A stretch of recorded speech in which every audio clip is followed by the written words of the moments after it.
Buenas tardes a todos, nuestro radio escucha, como siempre nos encontramos desde Medellín, desde la sede del Politécnico Gran Colombiano con nuestro programa Derecho al Oído. Muy buenas tardes, Jorge, ¿cómo estás? Hola Julio, ¿cómo estás? Muy buenos días para todos, muy buenas tardes y en cualquier momento que escuchen este programa, bienvenidos todos los radioescuchas. Recuerde que estamos por nuestras redes sociales, en TikTok Derecho al Oído y en Instagram como Poliderecho. Muchachos, hoy el día de hoy nos acompaña un invitado muy especial y es el doctor John Freddy Duque Soto. Doctor, ¿cómo está?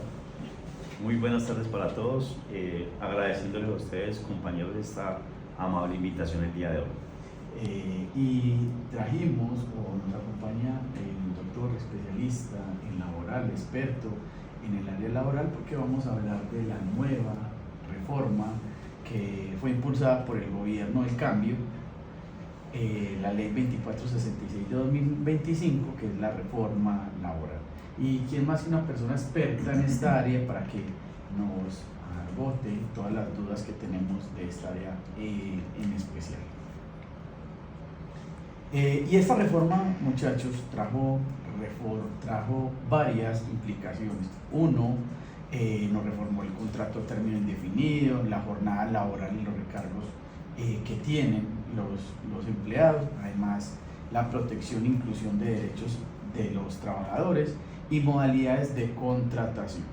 Entonces, pero yo no soy el experto de esto, ni creo que el doctor Jorge. Para eso trajimos al doctor John Freddy y queremos que nos dé una introducción cuál era el propósito de esta ley y por qué se introdujo esta ley en nuestro sistema legislativo colombiano. Bueno, muchas gracias. Lo primero que hay que decir es que el tema de la reforma laboral es un asunto que desde la campaña presidencial de este gobierno actual pues se impulsó frente a la necesidad de establecer algunas condiciones en particulares que pudieran mejorar las condiciones de los trabajadores. Hay que tener en cuenta pues que es un tema también no solo jurídico sino político, lo que tiene que ver con las propuestas que hace un candidato presidencial. Pero en últimas sí se concretó algo y se concretó en lo que tenemos actualmente con la ley 2466. El objetivo general de la reforma que se plantea incluso en la parte inicial, porque pues toda ley en sus primeros artículos desarrolla la parte principialística de lo que pretende y básicamente dice que lo que quiere pues desarrollar es un trabajo digno y decente, diálogo social, acceso a la seguridad social, sostenibilidad de los empleos, igualdad de género y buscar en últimas una justicia dentro de las relaciones laborales. Esa es la propuesta de la reforma. Y ahí pues que se concrete o no dependerá pues, de muchas cosas, porque incluso la misma reforma deja algunos puntos pendientes por desarrollar. Perfecto. Profe, ¿realmente en tu opinión esto era necesario? Es decir, ¿se necesitaba una reforma en este sentido para buscar precisamente esos objetivos que nos acabas de plantear? ¿O realmente con las condiciones en las que estábamos desde el punto de vista de la normatividad laboral pues se cumplía con ello, se lograba esa finalidad? O demás, en tu concepto, ¿qué nos podrías decir? Bueno, sobre eso habría mucho que decir.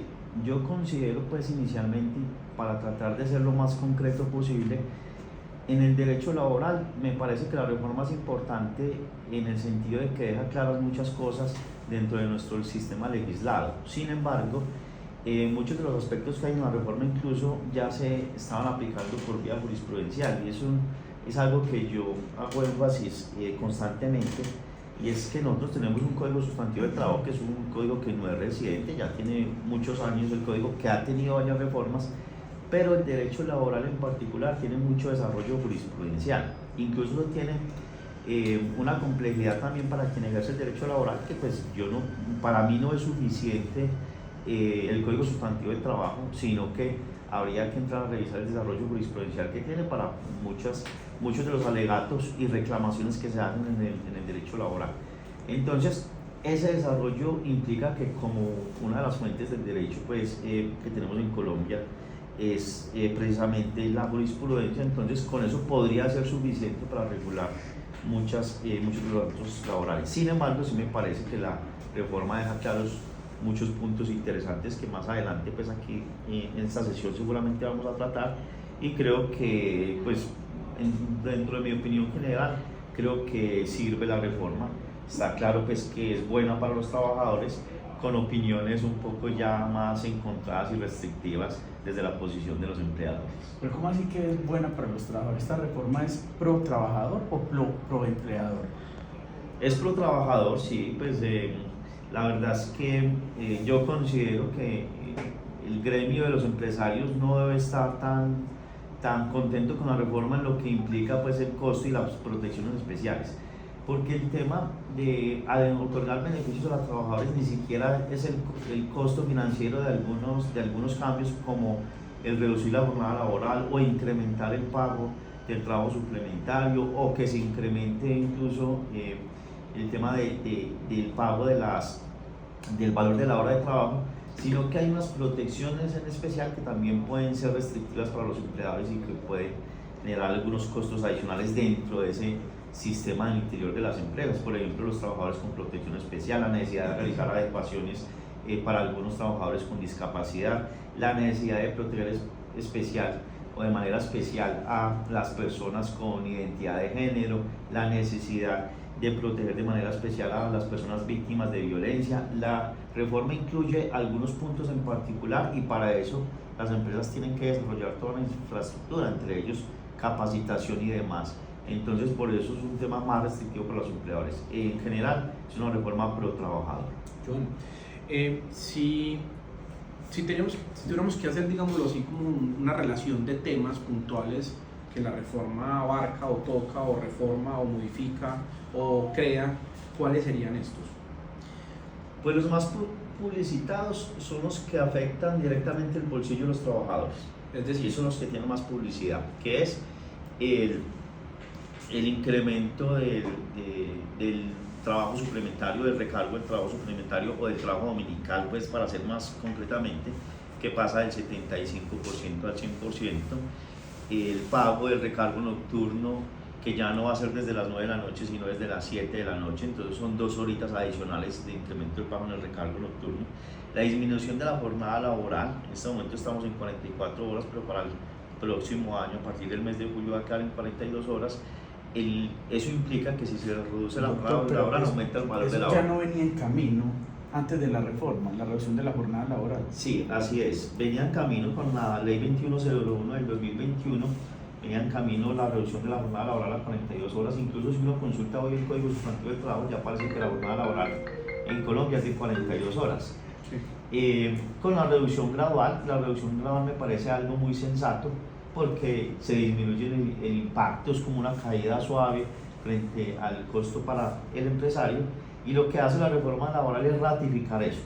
La verdad es que no hay cambios entre la ley 2101, pero como se habla de una reforma, pues aprovecha para poder incluir esta disposición ahí y lo ratifica, pero en concreto no hay cambios en esa parte. Ok, pero digamos que, bueno, y adicional a eso, ¿qué otros temas? Entonces, uno es el tema de lo que, digámoslo así, va a percibir el trabajador por un trabajo suplementario, entiéndase esto, un recargo por un trabajo dominical, festivos, y por un trabajo desde el punto de vista de horas extras o recargo nocturno. Bueno, claro que son diferentes conceptos realmente. Sí. Hablamos desde el punto de vista del recargo nocturno y de un tema de horas extras. Pero el recargo nocturno también cambia en esta reforma, y eso evidentemente, pues desde el punto de vista económico, pues mejora las condiciones del trabajador. Pero también hay que dar un poquito de contexto a esto. ¿Por qué decimos o por qué pasamos de 9 de la noche a 7 de la noche? Es decir, el día no se termina a las 6 de la tarde. ¿O cómo se ha manejado ese tema? Yo también considero que para efectos prácticos me parece que sería lo razonable que una jornada diurna estuviera entre las 6 de la mañana y las 6 de la tarde, y que la noche empezara a las 6. Yo también considero así. Sin embargo, pues son disposiciones que se establecen o se hacen de una manera proporcional, para tener en cuenta que cuando se habla del derecho laboral, aquí no estamos hablando de solo buscar la protección del trabajador, porque incluso el Código Sustantivo del Trabajo, en su artículo 1, lo que establece es que lo que se pretende es que haya una coordinación económica y equilibrio social. Cuando hablamos de coordinación económica, pues hay que revisar el costo para el empresario. La verdad es que cuando se aumentó el tema del recargo nocturno de la jornada diurna hasta las 10 de la noche, por ejemplo, pues es un tema de disminución de costo para el empresario. Luego se reduce hasta las 9, ahora se reduce a las 7, pero para mí esto va más en temas de costos, no necesariamente de que a qué horas empieza o acaba el día. Yo considero que debería ser a las 6, pero el tema de esa horita es simplemente calcular lo que significa ese porcentaje de recargo de esa horita en particular. Bueno, ¿y qué otros temas? Entonces, aparte de que el trabajador, por esta reforma que nos acabas de plantear, va a recibir un poco más por estos trabajos que se hacen de forma, no sé, suplementaria, si es la palabra correcta que se puede utilizar, que también, como le decía el profesor Julio, pues no soy experto en la materia laboral, pero adicional a eso, ¿qué otras reformas trae? Entonces, ¿qué más se modifica? Bueno, aparte del tema de costos, hay modificaciones en lo que tiene que ver con los tipos de contratos en cuanto a la temporalidad, una modificación importante frente a la utilización del contrato a término indefinido y a término fijo, que da la apariencia de que pudiera ser algo positivo para la estabilidad laboral. Yo no estoy tan seguro de eso, que pudiera ser tan positivo, pero pues es una modificación importante.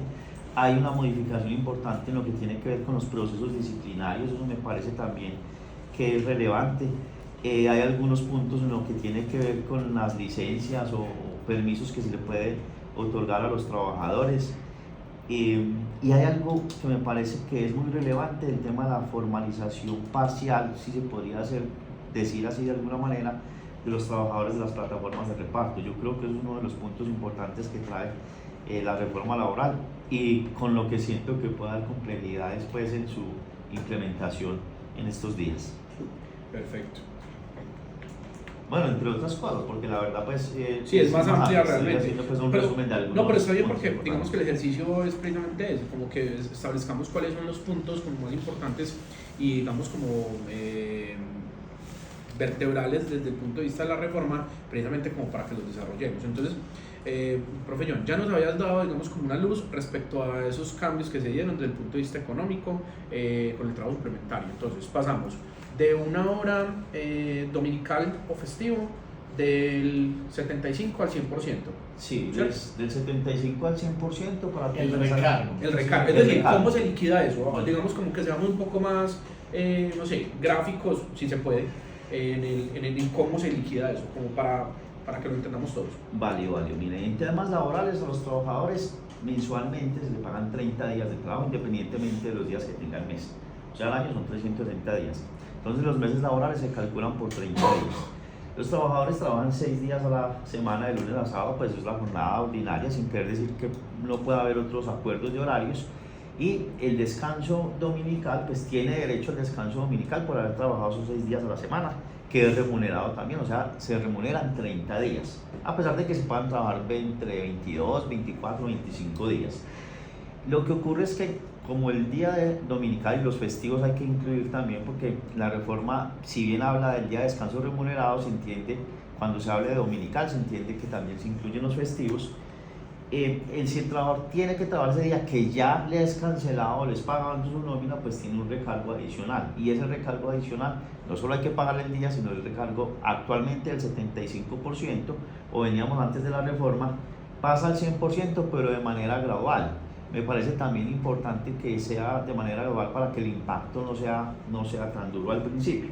Entonces en este momento estamos en el 80%, pasó del 75% al 80%, a partir del mes de julio del año entrante pasa al 90% y en el 2027 ya quedaría en el 100%, entonces se incrementa 25%. ¿Cuándo pasó del 75 al 80%? Ya está. O sea, la expedición de entrada en vigencia de la reforma. Listo. Eso es lo que tiene que ver con la remuneración del trabajo dominical. ¿Esto qué sentido tiene? ¿Cuál es la explicación respecto a, aparte de pagarle el día que se le está pagando por parte del empresario al trabajador, porque hay que cancelarle un valor adicional que sería del 100% de la hora? Frente a eso, pues puede haber una explicación formal y otra material. Formal, pues porque se establece la necesidad dentro de la ley de que ese descanso remunerado pues tenga efectivamente esa compensación, pero el espíritu de esto es para el día dominical o el día de descanso del trabajador, pues es precisamente para descansar. Entonces, si yo al trabajador el día que tiene para descansar tengo que imponerle unas restricciones, llamarlo a trabajar, pues está claro que esto no debería tener una compensación normal. sino a compensación extra o adicional, y por eso es que se remunera de esa manera.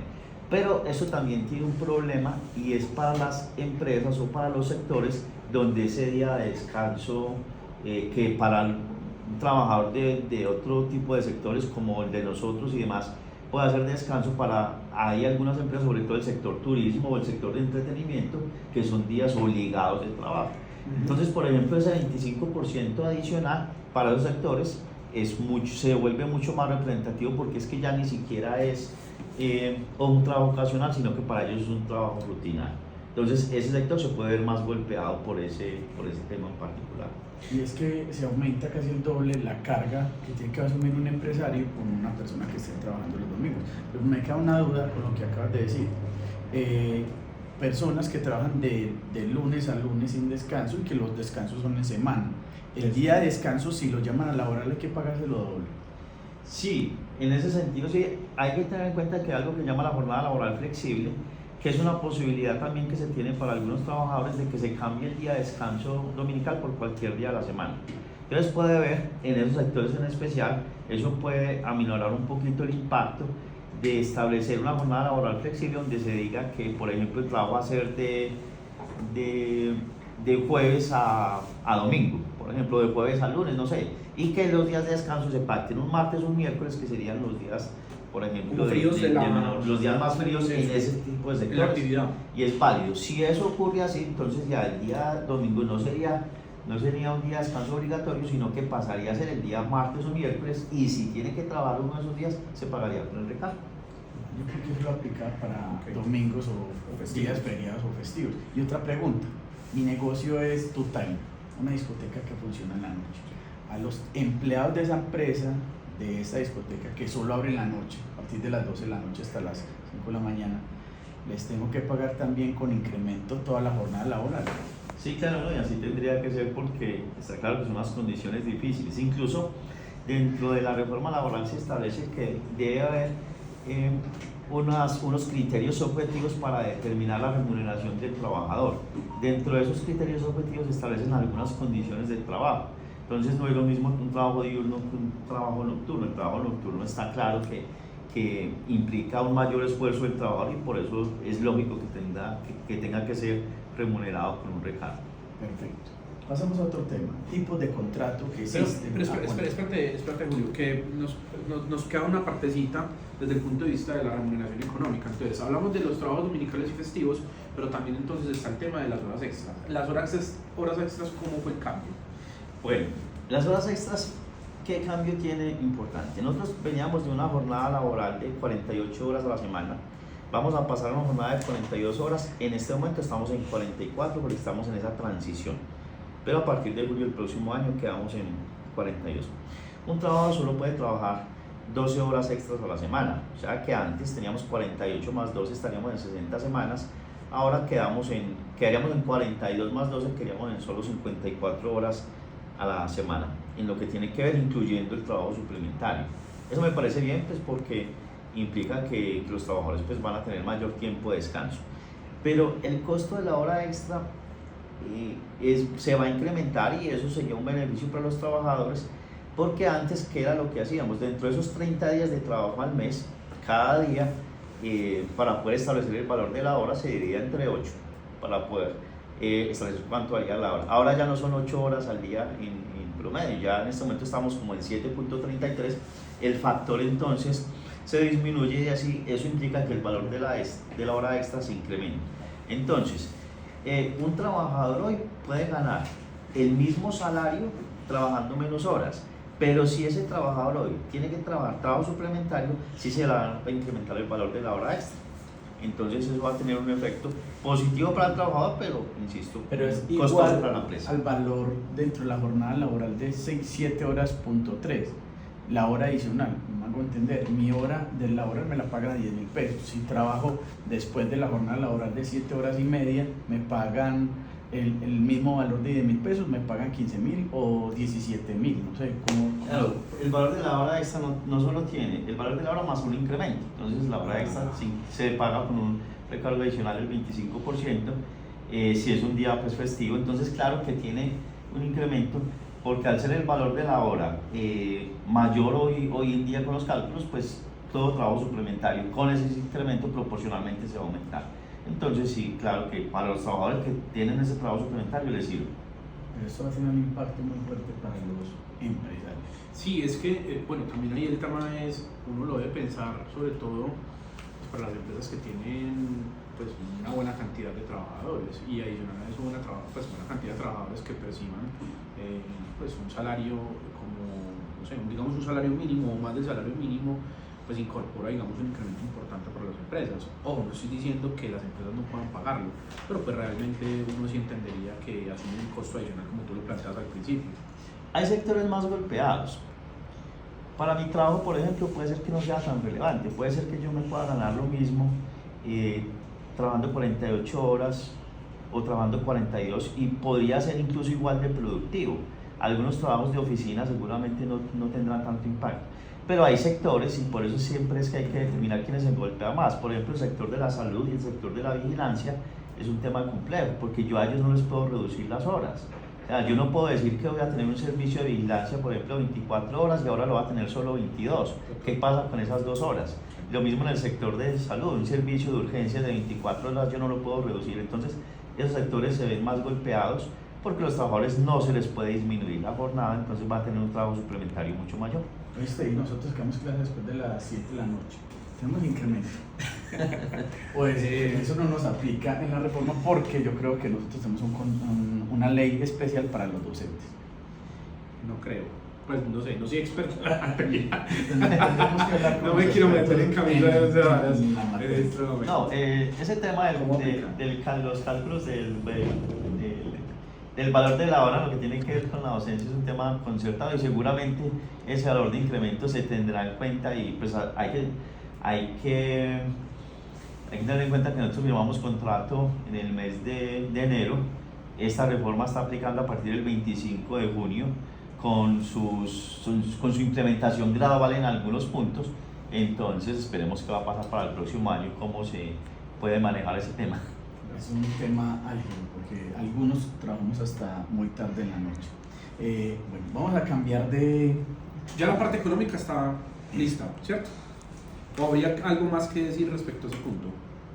No, pues el tema puede tener muchas implicaciones, pero podemos aprovechar que el espacio es corto, avanzamos otros temas y si después será necesario una sesión con temas más específicos, lo podemos hacer. Vamos al tema de contratos. De contrato laboral, que cambió el contrato laboral, porque hasta donde yo tenía entendido había contrato por hora labor, contrato a término definido y contrato indefinido en el código laboral cuando me tocó la universidad, o hay otros tipos de contratos. No, así es, dentro del tema de los tipos de contratos tenemos a término fijo, a término indefinido por duración de la hora labor contratada. Existe uno que no se utiliza mucho, que es el contrato ocasional, accidental o transitorio, que está dentro de la reforma, pero básicamente pues son para trabajos ocasionales de menos de 30 días.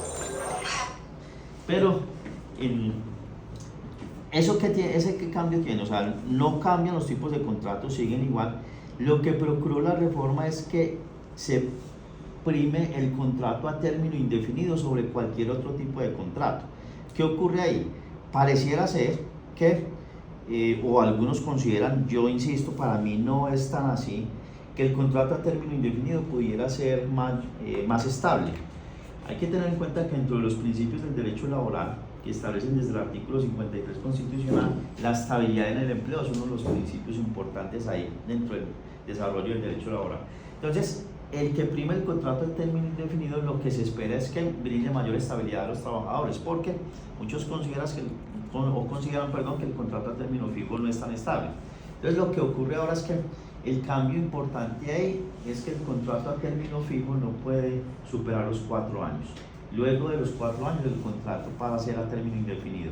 Antes, cuando uno daba las clases en derecho laboral, uno siempre decía, el contrato a término fijo jamás se convierte en contrato a término indefinido, así dure 20 o 30 años. Ahora ya eso cambió, ya solo a término fijo puede durar 4 años. La naturaleza del contrato ya en este caso cambia.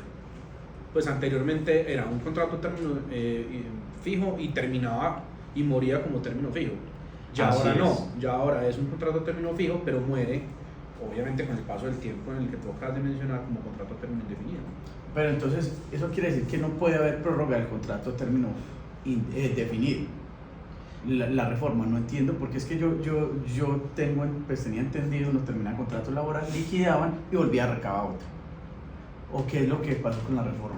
No, hay muchas empresas que utilizan esa práctica que a mí no me gusta mucho, que hacen contratos por un año, liquidan a fin de año, salen unos días a vacaciones y entran y empiezan el 10, 15 de enero. Pero no serían vacaciones porque estaría ya sin contrato. Pues. Aparentemente, sí, serían unas vacaciones aparentes. Eso. Pero entonces liquidan en diciembre. Eso de pronto a algunos trabajadores les gusta porque no guardan las cantidades en el fondo, no esperan las vacaciones, sino que una vez reciben su liquidación. Pero es una práctica que no es recomendada porque igual si vuelven a contratarlos en enero, pues se da la continuación de la relación laboral. Pero eso no es que sea así, sino que algunas empresas lo utilizan como práctica, que insisto, no me parece muy buena. Lo que ocurre ahora es que un contrato a término fijo, independientemente del término, tiene las posibilidades de que se pueda renovar o tenga que tener hasta renovaciones aparentemente indefinidas, pero en este caso ya no es así. Antes eran indefinidas porque no había el límite de los 4 años, pero ahora un contrato a término fijo se puede renovar.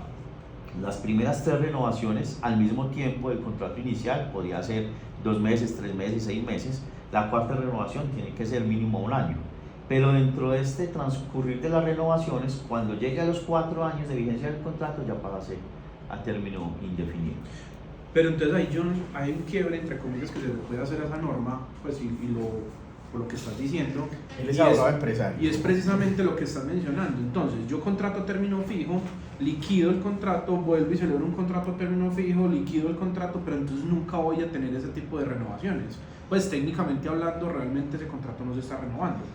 Sí. ¿O cómo se está manejando hoy? En eso tiene razón. Ahí habría que entrar a jugar con las interrupciones entre los contratos.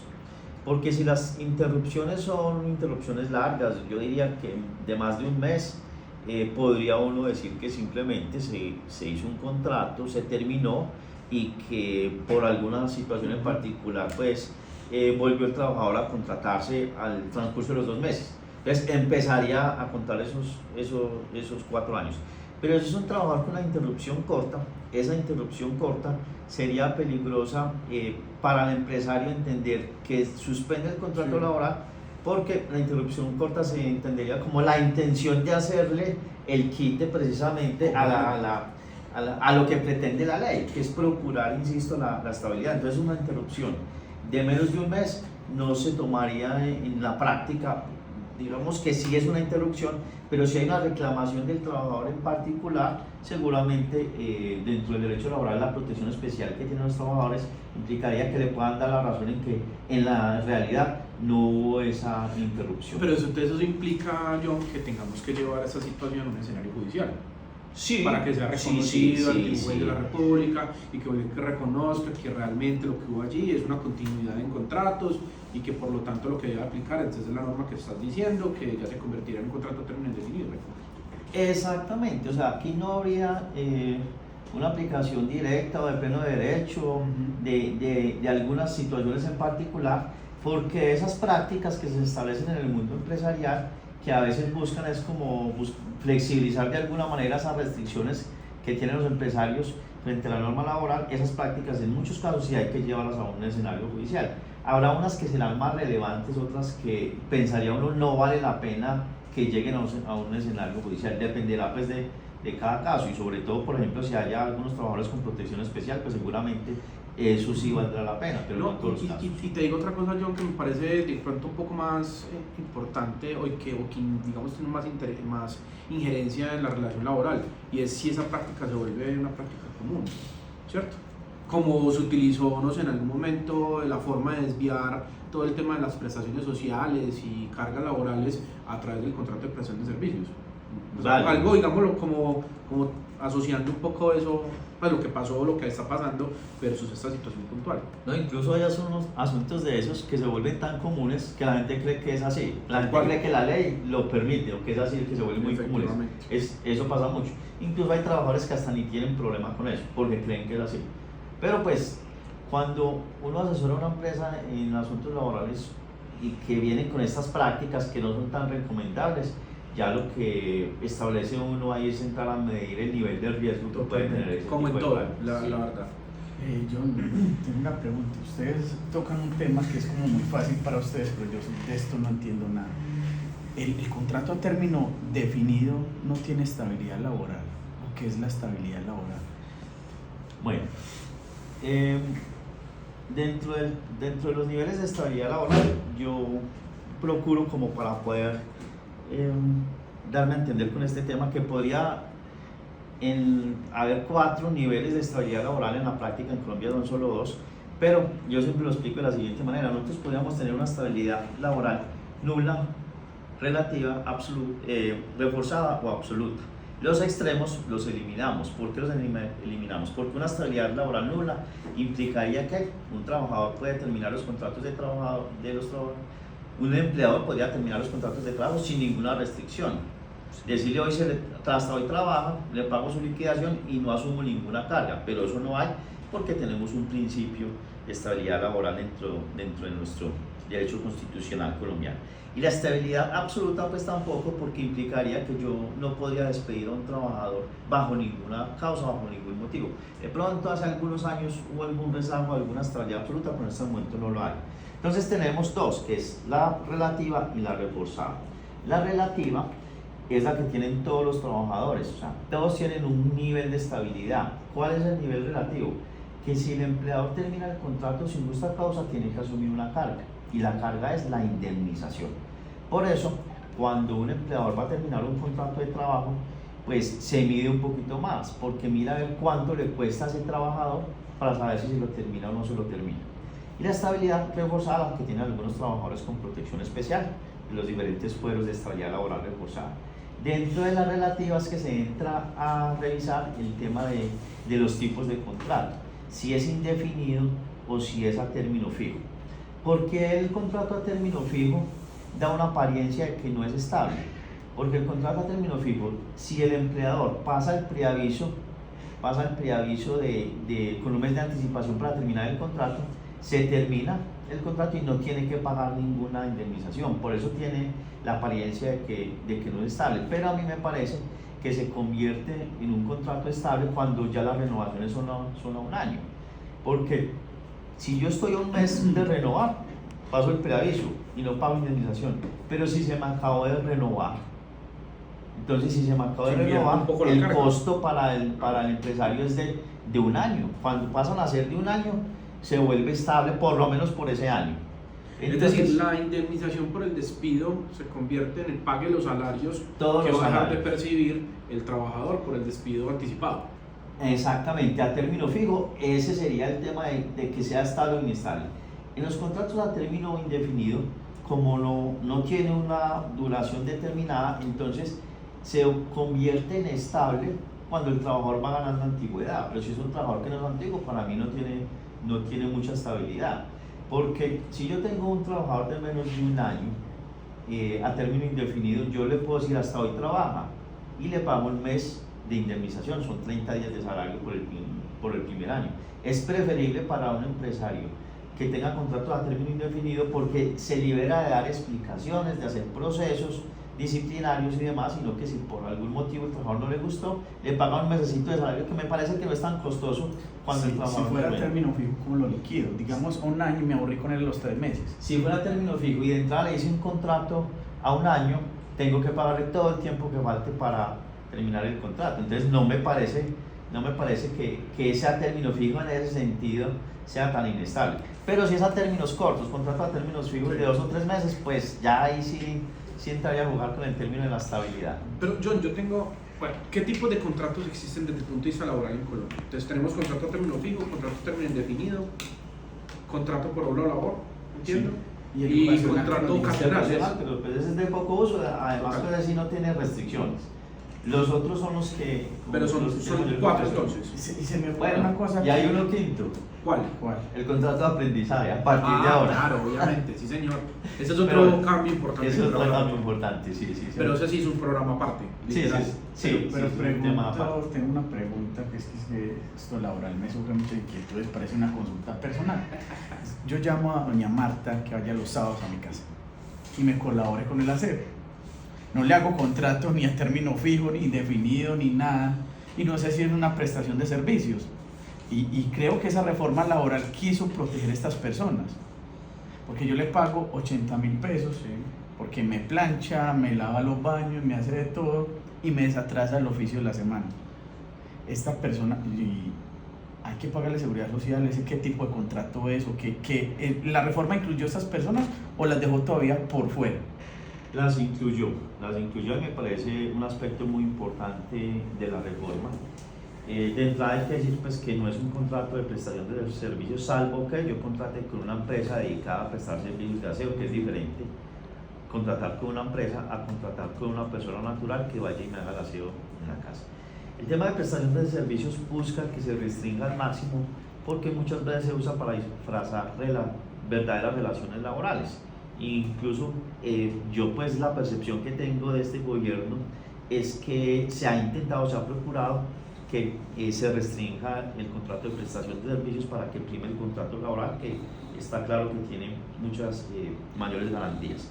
Frente a las empleadas del servicio doméstico o los trabajadores en general del servicio doméstico, porque no necesariamente tienen que ser señoras, puede ser mayordomos u otro tipo pues, de trabajos de servicio doméstico, hay algo importante y es que se deja la puerta abierta, todavía no falta regulación, pero por lo menos en la reforma laboral se deja la puerta abierta a que se formalice el trabajo doméstico de manera efectiva y esos contratos que uno tiene, contratos de servicio doméstico, tienen que ser escritos porque ya la reforma laboral estableció esa garantía en particular.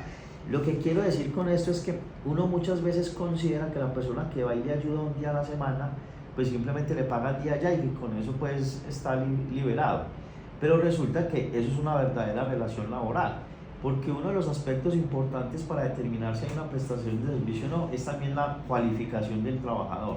Si es un trabajo profesional o técnico especializado es más fácil hacer una prestación de servicios, pero para un trabajo de nivel básico es mucho más complejo hacer una prestación de servicios. Entonces, esos trabajos de nivel básico, la regla general es que sean subordinados, y subordinados es que yo le digo, doña Martica, por favor, hágame esto hoy o hágame esto hoy. Entonces, eso es una verdadera relación subordinada. Se corre un riesgo, y yo pues sí quisiera dejar también un mensaje aquí, aprovechando esta oportunidad a las personas que tienen trabajadoras de servicio doméstico, es que eviten ese riesgo al máximo de dos maneras. Uno, si les parece muy complejo hacer aportes a seguridad social y hacer un contrato de trabajo y pagar unas prestaciones, pues no los contraten y hagan ustedes mismos el trabajo en la casa, ¿cierto? Si quieren ahorrarse ese trabajo en la casa y quieren las personas que les ayuden, pues háganlo de manera juiciosa y se puede formalizar, advirtiendo algo, que no necesariamente resulta tan costoso, porque a un trabajador que va 1 o 2 días a la semana yo no tengo que pagarle la seguridad social completa ni tengo que pagarle las prestaciones sociales como si ganara un salario mínimo completo.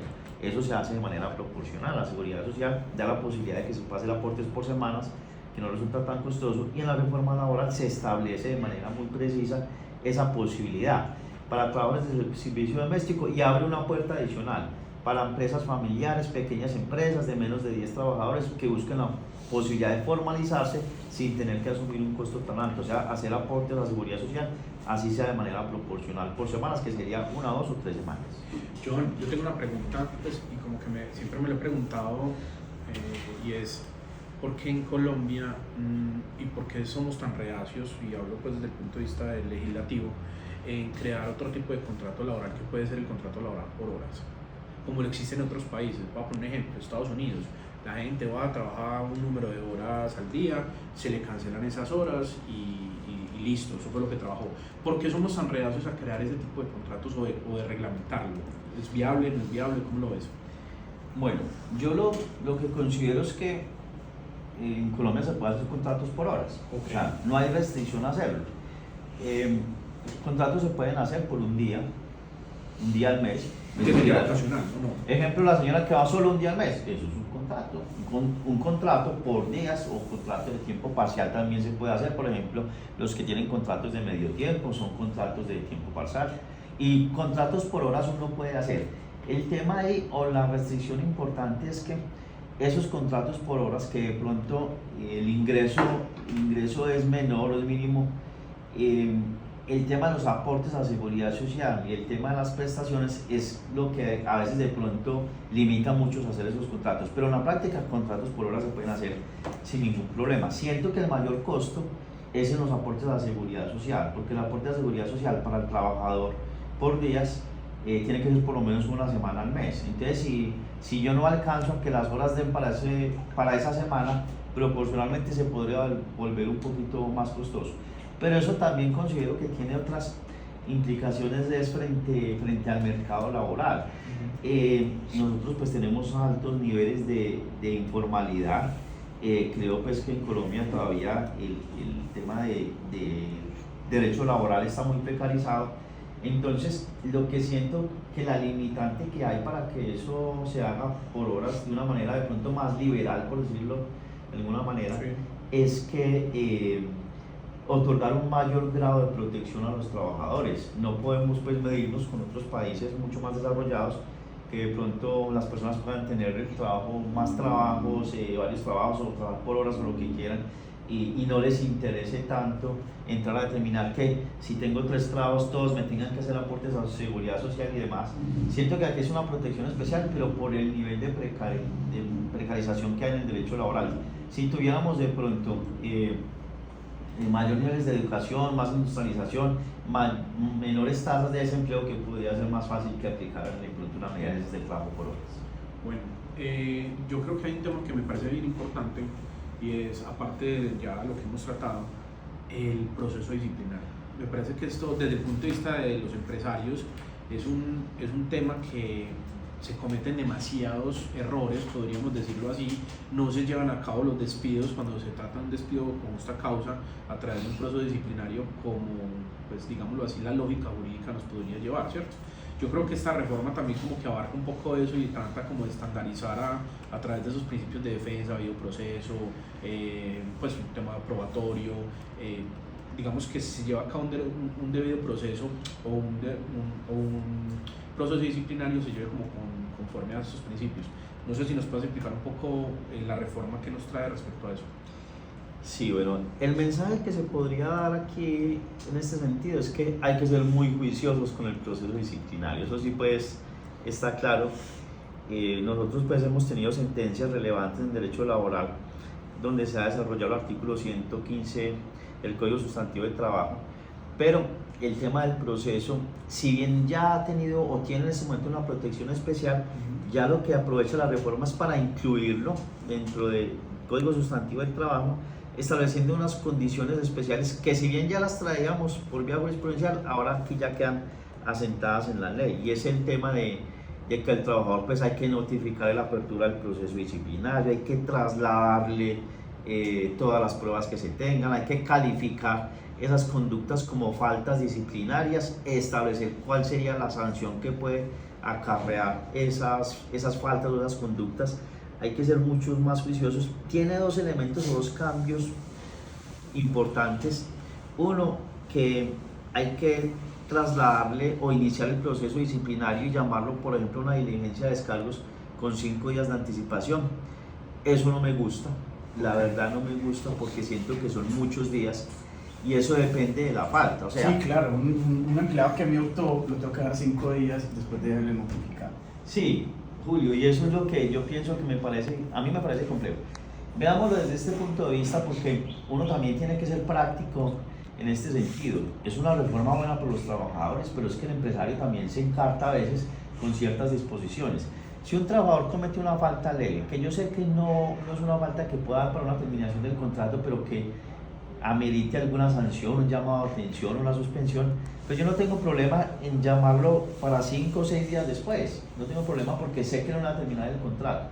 Pero si es un trabajador que incurre en una falta que podría dar para terminar el contrato, ¿yo qué hago con él 5 días y ya no lo quiero tener? ¿Cierto?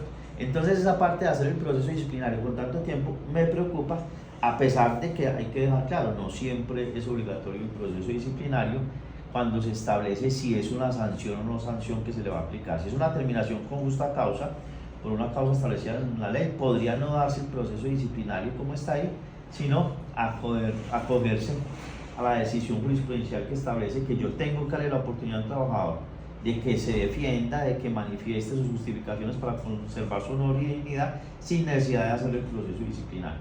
Pero en la práctica es mejor hacerlo, eso sí está claro, y lo recomendable es hacerlo. Sí, porque eso ante un juez ya pues, puede, digamos, recaer en una, no sé, en una orden de vuelva a lo vincular, pague la seguridad social, pague la indemnización, reintegro. Entonces ese es el punto, pues, y creería que ese es como el mayor riesgo que puede Los reintegros son bastante costosos para las empresas, y por eso hay que tener mucho cuidado, a pesar de que actualmente, pues, en lo que tiene que ver con la jurisprudencia laboral, sí está establecido que una cosa es una sanción disciplinaria y otra cosa es una terminación del contrato con justa causa.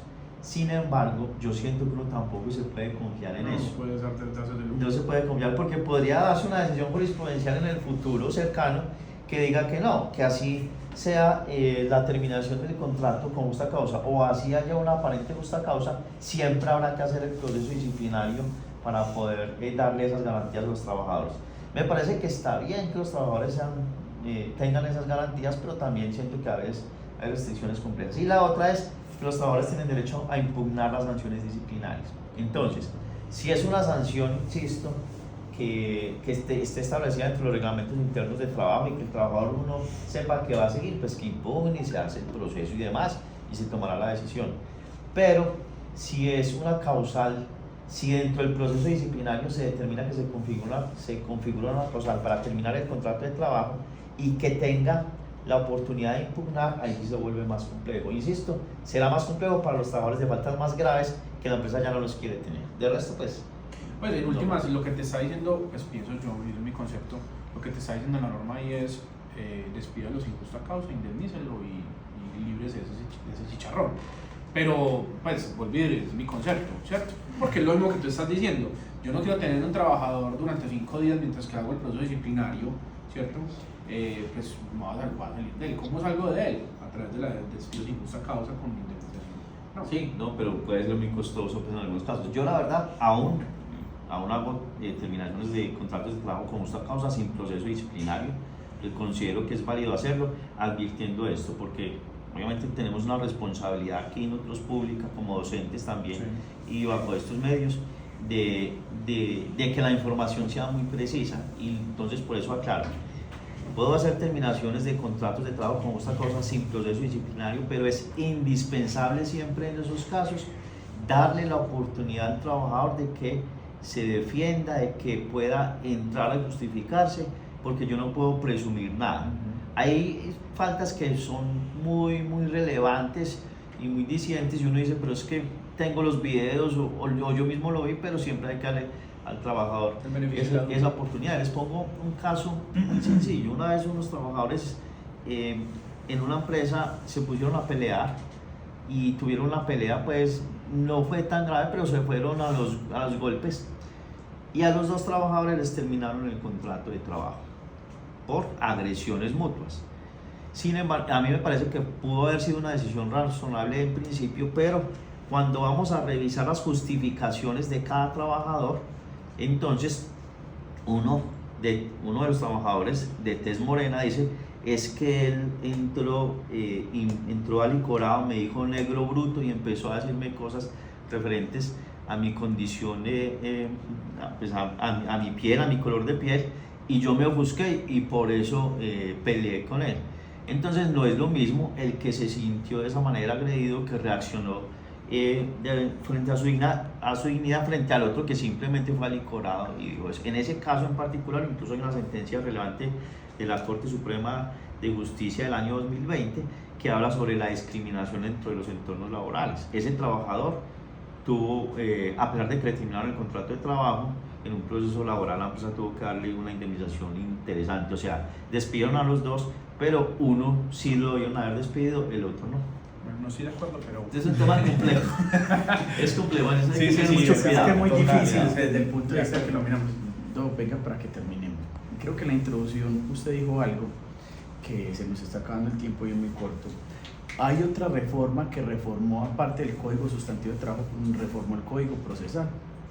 Sí, son muy recientes, son de este año las dos. El Código Procesal de Trabajo está reformado, pero empieza a aplicar a partir del 2 de abril del próximo año. Tiene un año de transición porque a partir del 2 de abril ya todos los procesos laborales van a regir con el nuevo código.